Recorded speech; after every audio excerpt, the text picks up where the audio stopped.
हाँ, तो हम पढ़ रहे थे श्रीमद् भगवत गीता का तृतीय अध्याय। तृतीय अध्याय में अभी तक हमने 8 श्लोकों तक व्याख्याएं कर ली हैं। आज हम बात करेंगे 9वें श्लोक और उससे आगे के श्लोकों के कि भगवान श्री कृष्ण अर्जुन को किस तरह से उपदेश दे रहे हैं।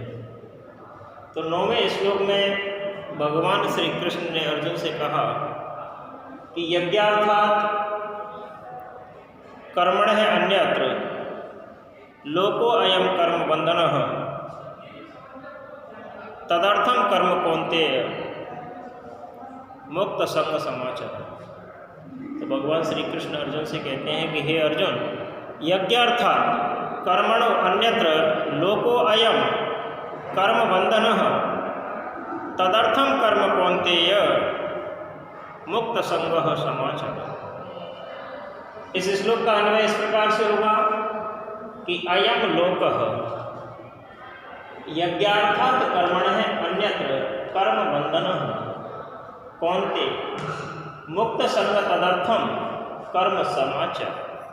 अर्थात अयम लोक, यह मानव समुदाय, यज्ञार्थात् यज्ञ के लिए किए जाने वाले, कर्मणः कर्म के अलावा, कर्म के सिवाय, अन्यत्र अन्य कर्म में लगा हुआ, कर्म बंधन कर्म के बंधन में आता है। कौन्तेय, इसलिए हे कुंती पुत्र अर्जुन, मुक्त संग आसक्ति से रहित होकर, तदर्थम उस यज्ञ के लिए कर्म का समाचार आचरण कर। सम प्लस आ प्लस चर धातु, सम और आ 2 उपसर्ग है। ठीक है, तो भगवान श्री कृष्ण कहते हैं कि यदि यह मानव समुदाय यज्ञ के लिए किए जाने वाले कर्म के अतिरिक्त अन्य कर्म में लगा हुआ है, तब वह कर्म के बंधन में आता है, कर्म के बंधन में बंध जाता है। इसलिए हे कुंती पुत्र अर्जुन, आसक्ति को छोड़कर, आसक्ति से रहित हुआ उस यज्ञ के लिए कर्म का आचरण कर। इस श्लोक का जब हम प्रसंग लिखेंगे तो हमें लिखना है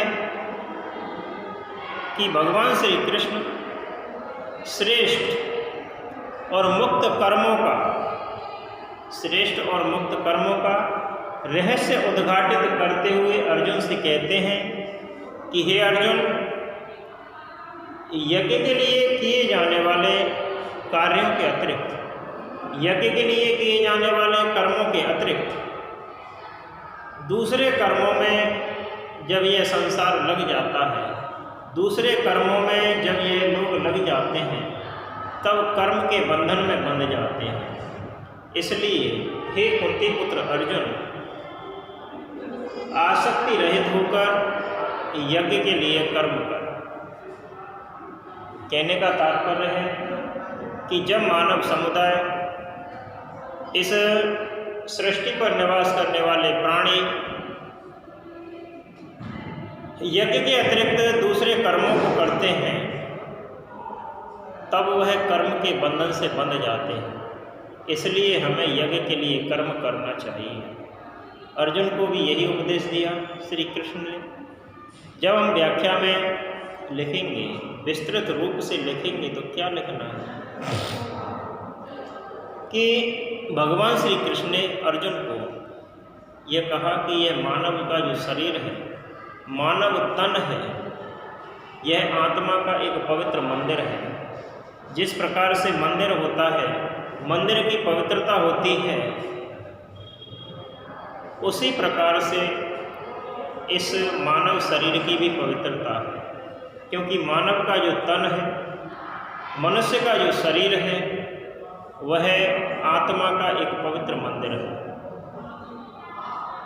पुरुष यज्ञ की प्रतिमा है। जिस प्रकार से यज्ञ किए जाते हैं, तो पुरुष यज्ञ की प्रतिमा है।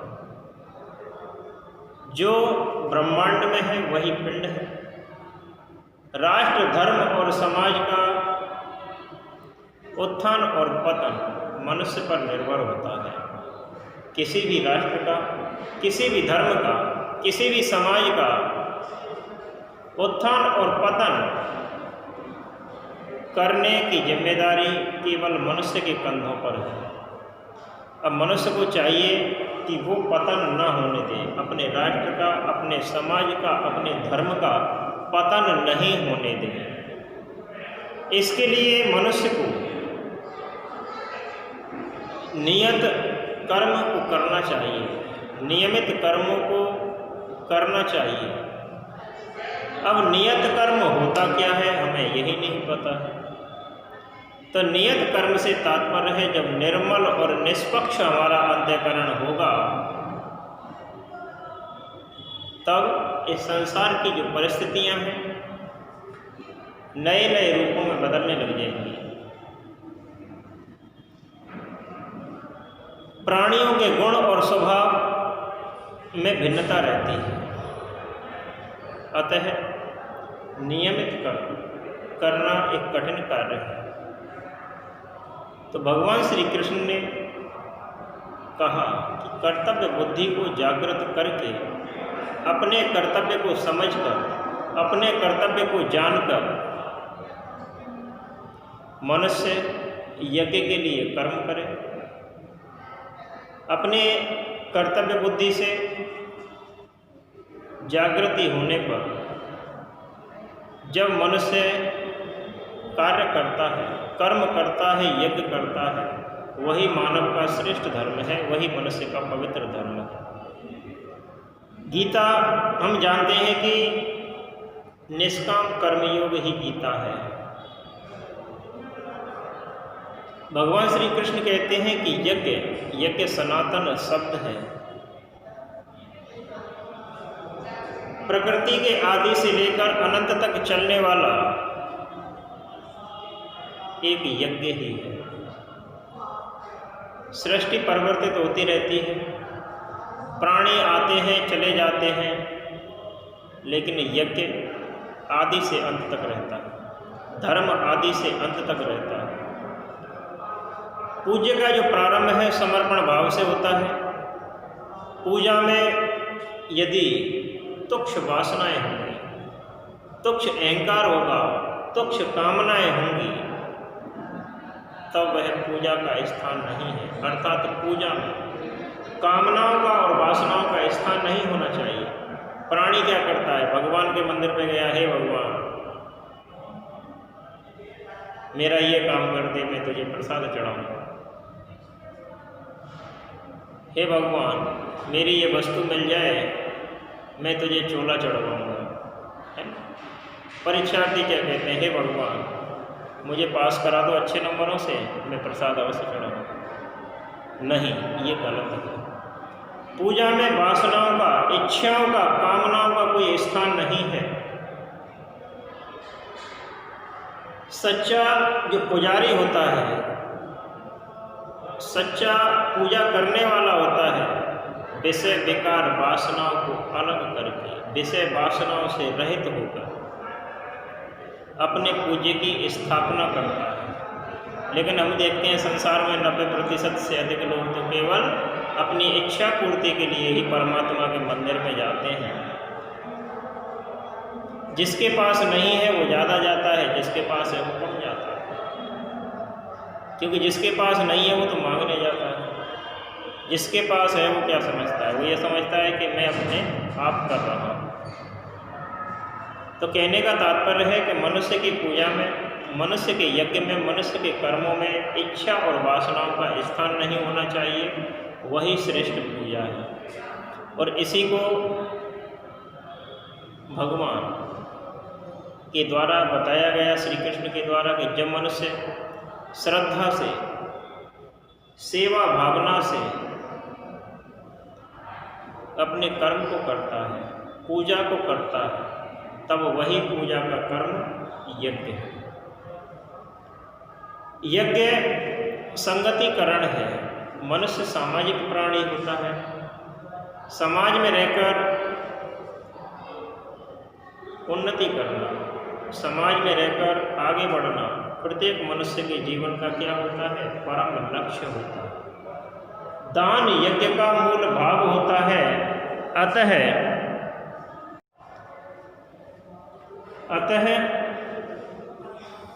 जो आदान प्रदान करने की सद्भावना होती है उसकी वृद्धि होती रहती है, बढ़ती रहती है।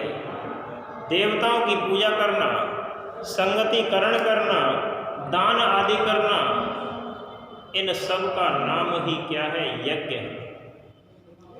इन सब का जो मिश्रित रूप है वही यज्ञ है।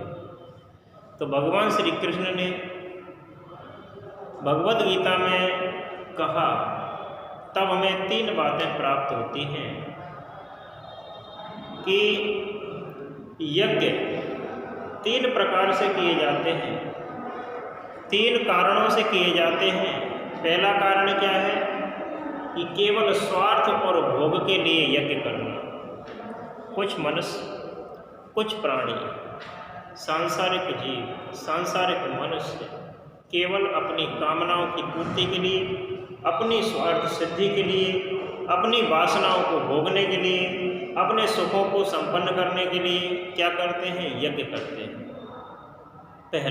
पहला है कि केवल स्वार्थ और सुख भोग के लिए यज्ञ का होना। दूसरा होता है कि कामना पूर्ति के साथ, इसके साथ कामना पूर्ति के साथ ज्ञान निष्ठा से यज्ञ का होना। कामना पूर्ति के साथ ज्ञान निष्ठा से यज्ञ। और तीसरा होता है आसक्ति रहित यज्ञ।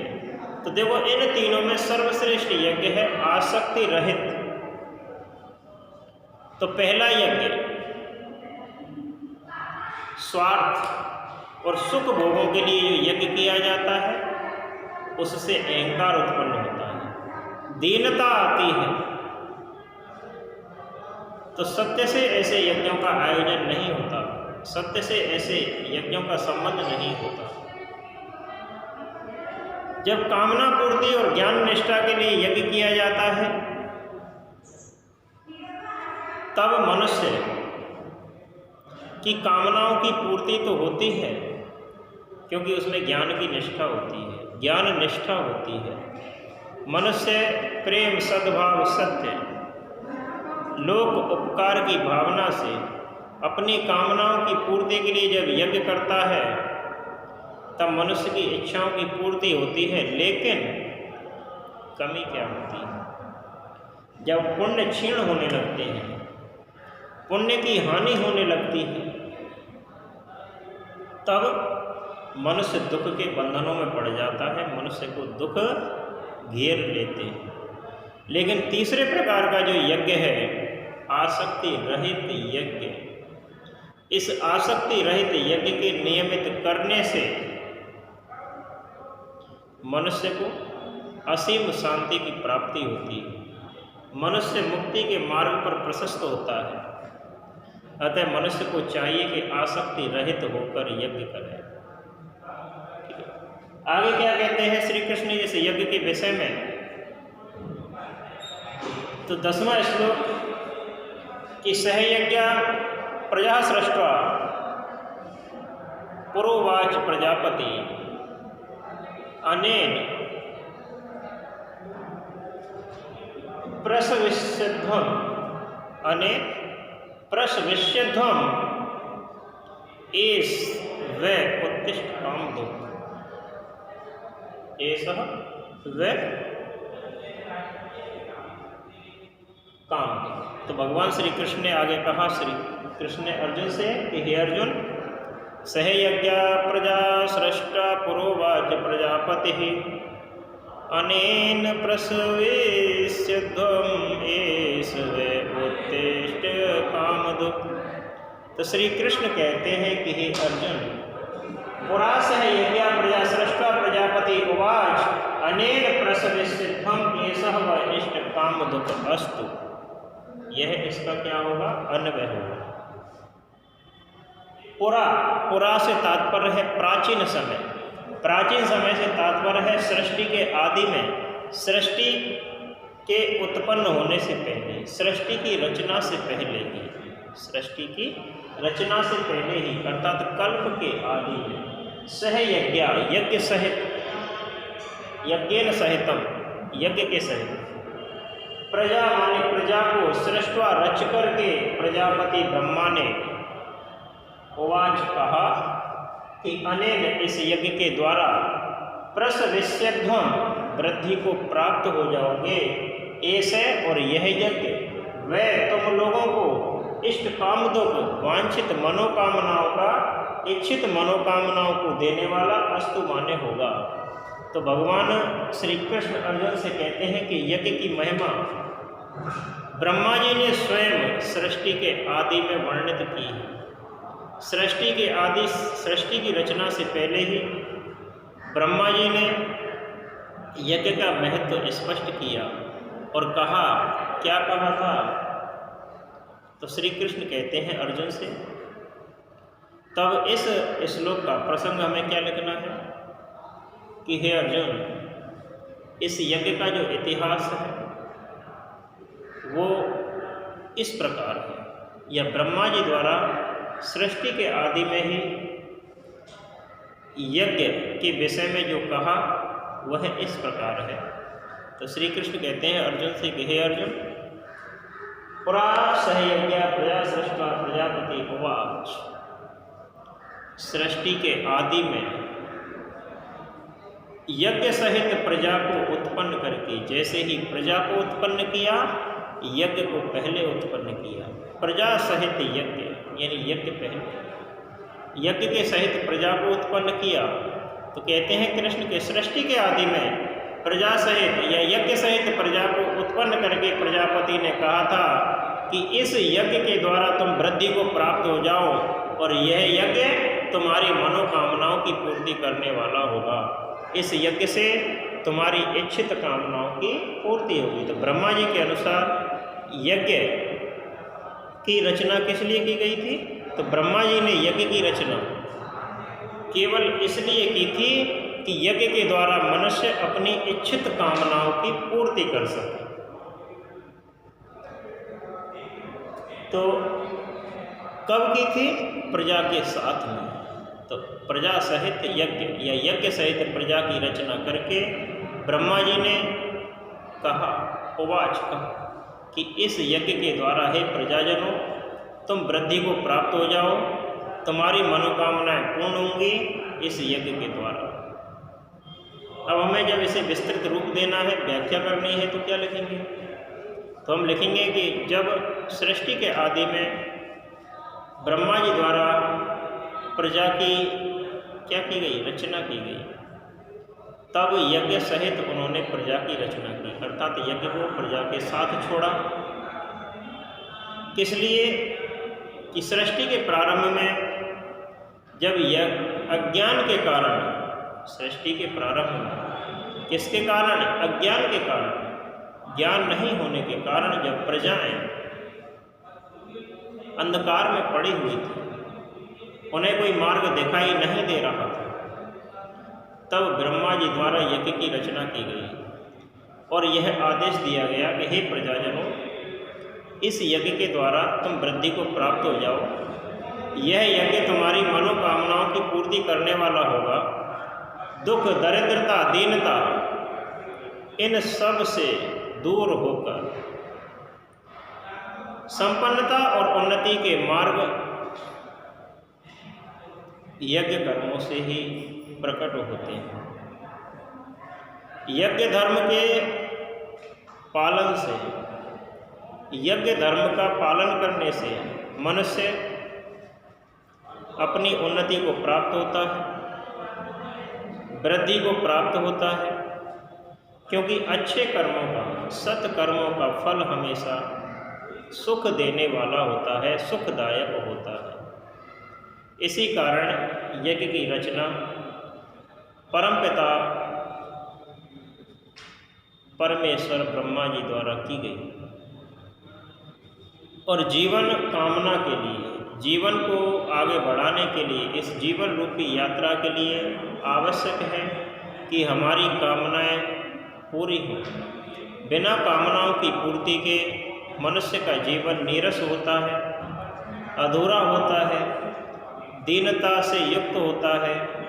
अतः मनुष्य को चाहिए कि इस यज्ञ कर्म का पालन करें और इस यज्ञ में जीवन से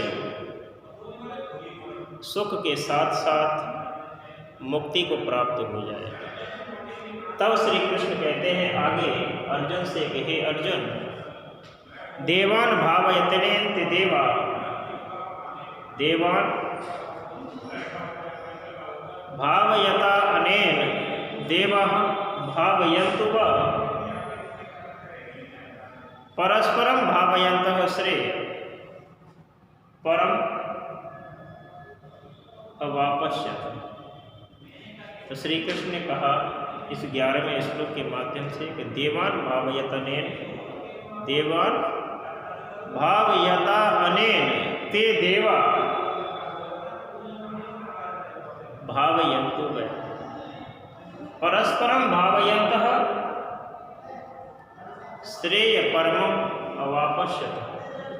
यानी अनेन इस यज्ञ के द्वारा, कौन से यज्ञ के द्वारा? जो भगवान ब्रह्मा जी ने सृष्टि में किसके साथ उत्पन्न किया? प्रजाओं के साथ उत्पन्न किया। तो अनेन इस यज्ञ के द्वारा देवान देवताओं को भावयतः संतुष्ट करो, और ते देवा वे देवता वे माने तुम लोगों को भावयन्तु संतुष्ट करें। तो परस्परम एक दूसरे को भावयतः संतुष्ट करते हुए परम श्रेष्ठ श्रेय कल्याण को अवापश्यत प्राप्त हो जाओगे। तो श्री कृष्ण का जो कथन है वो सीधा सा है। तो हमें यहाँ प्रसंग रूप में क्या लिखना है? तो प्रसंग रूप में लिखना है कि इस श्लोक के माध्यम से सकाम भाव से किए गए यज्ञ आदि भोग तथा निष्काम भाव से किए गए अंतःकरण की शुद्धि द्वारा मोक्ष का साधन बताया गया है। क्या? यज्ञ। यह लिखा जा सकता है कि जिस प्रकार एक पेड़ में, पेड़ की जड़ में जल सिंचन से ही फल की प्राप्ति होती है, उसी प्रकार देवताओं को संतुष्ट करके, यज्ञ कर्मों को करके मनुष्य जीवन मोक्ष रूप को प्राप्त करता है। तो श्री कृष्ण कहते हैं कि हे अर्जुन, अनेन इस यज्ञ के द्वारा देवताओं को संतुष्ट करो। इस यज्ञ द्वारा देवताओं को संतुष्ट करो। किस यज्ञ के द्वारा? जो यज्ञ ब्रह्मा जी ने प्रजा के साथ उत्पन्न किया है, उस यज्ञ के द्वारा मनुष्य देवताओं को संतुष्ट करें, देवता तुम्हें संतुष्ट करें। क्योंकि सामने वाला जब संतुष्ट होगा तो निश्चित रूप से वह हमें भी क्या करेगा? संतुष्ट करेगा, प्रसन्न करेगा। ठीक है। तो देवताओं को संतुष्ट करो, और देवता कैसे संतुष्ट करें? हमें संतुष्ट करें, तुम्हें संतुष्ट करें, और आपस में एक दूसरे को संतुष्ट करते हुए परम कल्याण को प्राप्त हो जाओ। जब हम इसे विस्तार से लिखेंगे, व्याख्या रूप में लिखेंगे, तो हमें क्या लिखना है कि श्रेय की प्राप्ति, कल्याण की प्राप्ति ही गीता का क्या है? उद्देश्य है। तो श्रेय की प्राप्ति के लिए गीता में यज्ञ का आदेश दिया गया है, यज्ञ का मार्ग बताया गया है। क्योंकि दिव्य शक्ति के स्वामी देवजन, माता पिता, गुरु, नेता, विद्वान आदि को प्रसन्न करने के लिए यज्ञ कर्मों का आचरण अति आवश्यक है। किसी भी व्यक्ति को प्रसन्न करने के लिए उसकी सेवा तो होनी चाहिए, श्रद्धा की भावना भी होनी चाहिए। तो श्रद्धा और भावना के बिना संतुष्ट नहीं किया जा सकता। जैसे कहते हैं ना कि भावना में भाव ना हो भावना बेकार है, भावना में भाव हो तो भविष्य बेड़ा पार। तो बिना भावना के, बिना श्रद्धा के किसी को भी प्रसन्न नहीं किया जा सकता। तो देवताओं को प्रसन्न करने के लिए, आचार्यों को प्रसन्न करने के लिए, माता पिता को प्रसन्न करने के लिए यज्ञ कर्मों का होना आवश्यक है। और यज्ञ कर्म भी श्रद्धा के साथ, भावनाओं के साथ, समर्पण की भावना के साथ, अनासक्त होकर होना चाहिए। मनुष्य को लंबी आयु प्राप्त करने के लिए देवताओं को संतुष्ट रखना चाहिए। देवताओं को संतुष्ट रखे बिना मनुष्य लंबे जीवन की कामना तक नहीं कर सकता।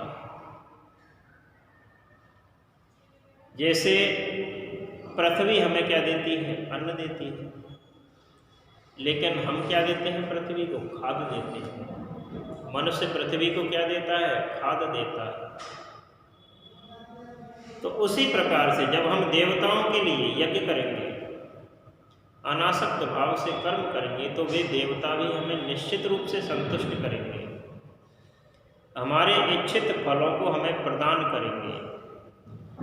तो श्रीमद् भगवद गीता यही कहती है कि यज्ञ कर्मों द्वारा आप देवताओं को संतुष्ट करो, देवता लोग तुम्हें संतुष्ट करें और एक दूसरे को संतुष्ट करते हुए परम कल्याण को प्राप्त हो जाओ। आगे क्या कहते हैं श्री कृष्ण अर्जुन से कि इष्टान भोगान ही वो देवा, इष्टान भोगान ही वो देवा दास्यन्ते यज्ञ भावितः तै दत्तान पदार्थेभ्यो यो भुक्ते स्तेन एव से। तो श्री कृष्ण कहते हैं अर्जुन से कि हे अर्जुन, इष्टान भोगान ही वो देवा दास्यन्ते यज्ञ भावितः तै दत्तान पदार्थेभ्यो यो भुक्ते स्तेन एव से। तो क्या कहते हैं श्री कृष्ण कि यज्ञ भाविता देवा वह इष्टान भोगान ही दास्यन्ते तै दत्तानेभ्य अप्रदाय ये भुक्ते सेव स्तेन। इष्टान भोगान ही देवा यानी यज्ञ भाविता, यज्ञ द्वारा संतुष्ट हुए। ऊपर श्लोक में कहा था भगवान श्री कृष्ण ने कि आप यज्ञ द्वारा देवताओं को संतुष्ट करो, वो देवता तुम्हें संतुष्ट करें, एक दूसरे को संतुष्ट करते हुए परम कल्याण को प्राप्त हो जाओगे।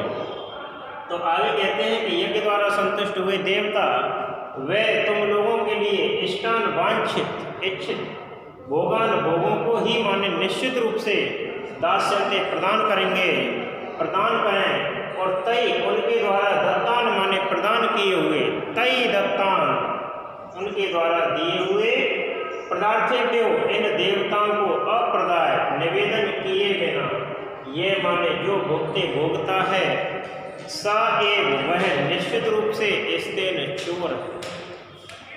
तो श्री कृष्ण ने कहा अर्जुन से कि हे अर्जुन, यज्ञ से संतुष्ट हुए देवता तुम्हें इच्छित फलों को प्रदान करने वाले होंगे, तुम्हें इच्छित फल देंगे और उनके द्वारा दिए हुए भोगों को जो व्यक्ति उन्हें दिए बिना ही भोगता है निश्चित रूप से वह चोर है। अर्थात देवताओं द्वारा दिया हुआ जो हमारे पास है, पहले हमें उससे ही देवताओं को संतुष्ट करना होगा। तो श्री कृष्ण के द्वारा कहे हुए इस श्लोक का प्रसंग हमें क्या लिखना है कि इस श्लोक में एकाकी उपभोग करने की प्रवृत्ति का निषेध किया गया है। सर्वजन हित की भावना से मनुष्य को कर्म करना चाहिए जिससे सभी का कल्याण हो। जैसे पहले ऋषि मुनियों ने कहा था वेदों में, सर्वे भवन्तु सुखिनः, सर्वे सन्तु निरामया, सर्वे भद्राणि पश्यन्तु मा कश्चित् दुःखभाग् भवेत्। अर्थात सभी सुखी हों, सभी निरोगी हों। ऐसे नहीं खुद अपने लिए करें, यानी कि जो भी हमारे पास है वो सर्वजन हिता, सभी लोगों की भलाई के लिए होना चाहिए। तो श्री कृष्ण ने कहा कि हे अर्जुन, यज्ञ से संतुष्ट हुए देवता तुम्हें इच्छित भोग प्रदान करने वाले होंगे, उनके द्वारा दिए गए भोगों का जो व्यक्ति केवल स्वयं उपभोग करता है, उनको दिए बिना उपभोग करता है, वह निश्चित रूप से चोर है। तो भगवद गीता के अनुसार चोर कौन है? जो व्यक्ति देवताओं द्वारा दिए गए भोगों को स्वयं भोगता है, देवताओं को दिए बिना भोगता है, वह निश्चित रूप से चोर है। जब हम इसे विस्तृत रूप से लिखेंगे, व्याख्या रूप में लिखेंगे, तो हमें लिखना है क्या कि देवता यज्ञ से संतुष्ट होते हैं, यज्ञ भावित होते हैं, यज्ञ भाविता यज्ञ से संतुष्ट होने वाले होते हैं, देवता यज्ञ से संतुष्ट होने वाले होते हैं। हिंदी भाषा में कहते हैं, क्या कहते हैं कि घर के खीर खावे और देवता भलो माने। कहने का मतलब देवता केवल किसके भाव के भूखे, भोग उन्हें केवल प्रसाद चाहिए, वो खाने के लिए नहीं आते हैं। तब वो क्या करेंगे? हमारी रक्षा करेंगे, हमारी मदद करेंगे, हमें इच्छित फल देंगे। ऐसे नहीं कि देवता जिसकी रक्षा करते हैं उसको डंडा लेके बैठते हैं, उसके पास रखवाली नहीं करते हैं, वो मनुष्य को अच्छी बुद्धि प्रदान करते हैं। तो श्री कृष्ण कहते हैं अर्जुन से कि हे अर्जुन, देवता यज्ञ से संतुष्ट होते हैं, यज्ञ भावित होते हैं, यज्ञ से देव भाव की वृद्धि होती है। और जब देवजन, गुरुजन, वृद्धजन और नेता प्रसन्न होते हैं, माता पिता प्रसन्न होते हैं, तो इन सबको प्रसन्न करने के लिए यज्ञ कर्मों की आवश्यकता होती है। तो कहने का तात्पर्य है कि पिता और पुत्र कैसा हो? पिता के अनुकूल आचरण करने वाला हो, पुत्र पिता के अनुकूल कर्म करने वाला हो, माता के साथ सरल व्यवहार से क्या करे? सरल व्यवहार करे, माता को कैसा करे? सरलतापूर्वक, सरल मन से व्यवहार करे। पति पत्नी के साथ मधुर, सत्य और शांति वाणी बोलने वाली हो। पति पत्नी के साथ कैसी वाणी बोले? शांति की वाणी, मधुर बोले, सत्य बोले, झूठ न बोले, संसार में कोई किसी से बैर नहीं रखे, निष्कपट, निर्भीकता, निश्चिंत होकर व्यक्ति को अपना जीवन यापन करना चाहिए। और इन सब के लिए आवश्यक है यज्ञ कर्मों का आचरण मनुष्य को करना चाहिए। ये सारी चीज़ें किससे मिलती हैं? यज्ञ आचरण से मिलती हैं, सत्कर्मों से मिलती हैं। सत्कर्म करने से, यज्ञ का आचरण करने से देवजन और गुरुजन प्रसन्न होते हैं। और समझ लो, जिसके ऊपर देवताओं की और गुरुओं की कृपा होगी, उसे कभी कोई दुख छू भी नहीं पाएगा। भारतीय महर्षियों ने, भारतीय ऋषियों ने, भारतीय मुनियों ने प्रसन्नता और संतोष के लिए 5 यज्ञों का निर्धारण किया। आप पढ़ चुके होंगे BA फर्स्ट ईयर में, जब आपने संस्कृति पढ़ा होगा, भारतीय संस्कृति के मूल तत्व तब पढ़ा होगा कि 5 प्रकार के यज्ञ होते हैं। कितने प्रकार के यज्ञ होते हैं? 5। श्रीमद् भगवद गीता के अनुसार 5 प्रकार के यज्ञ कहे गए हैं। उन 5 प्रकारों में सबसे पहला है ऋषि यज्ञ। तो ऋषि यज्ञ क्या होता है? ऋषि यज्ञ से तात्पर्य है ब्रह्मचर्य का पालन, वेदों का पठन पाठन, स्वाध्याय और गुरुजनों की सेवा। ये ऋषि यज्ञ है। ऋषि यज्ञ को ही ब्रह्म यज्ञ कहा जाता है। दूसरा यज्ञ होता है देव यज्ञ। देव यज्ञ में देव पूजन, भजन, अग्निहोत्र कर्म आदि आते हैं। तीसरा होता है भूत यज्ञ। भूत से तात्पर्य प्राणी, मानव मात्र, पशु पक्षी, गौ, इन सब के लिए यज्ञ का कर्तव्य पालन करना। तो भूत यज्ञ में पशु पक्षी, वृक्ष, गौ आदि आते हैं। इनकी सेवा भी एक धर्म है, यह भी एक यज्ञ है। चौथा होता है नरयज्ञ। नर यानी मनुष्य, अतिथि सत्कार, मैत्री, करुणा, उदारता का भाव नरयज्ञ में आता है। और अंतिम और पांचवा होता है पितृयज्ञ। पितृयज्ञ जैसे श्राद्ध तर्पण, पितरों के लिए जो कार्य किए जाते हैं वो पितृयज्ञ के अंतर्गत आते हैं, जैसे श्राद्ध तर्पण, महापुरुषों के चरित्र का मनन, उनके लिए श्रद्धा। तो श्रीमद् भगवद गीता के अनुसार पूछा जा सकता है कि श्रीमद् भगवद गीता के अनुसार कितने महायज्ञ हैं या कितने यज्ञ हैं। तो श्रीमद् भगवद गीता के अनुसार 5 महायज्ञ हैं, जिनका निरूपण भारतीय ऋषियों और मुनियों ने सबकी प्रसन्नता के लिए और सबके संतोष के लिए किया। तो ऋषि यज्ञ, देव यज्ञ, भूत यज्ञ, नरयज्ञ और पितृयज्ञ, इन सब को करने से मनुष्य का जीवन सुखी होता है, मनुष्य का जीवन तर जाता है। लोक और परलोक दोनों में उसे असीम शांति प्राप्त होती है, मोक्ष प्राप्त होता है। तो भगवान श्री कृष्ण कहते हैं कि जब देवलोग संतुष्ट हो जाते हैं, देवजन और गुरुजन संतुष्ट होते हैं, तो मन मांगा फल देने वाले होते हैं, इच्छित वस्तु को प्रदान करने वाले होते हैं। माता पिता गुरुजन का संतोष अपना ही संतोष होता है।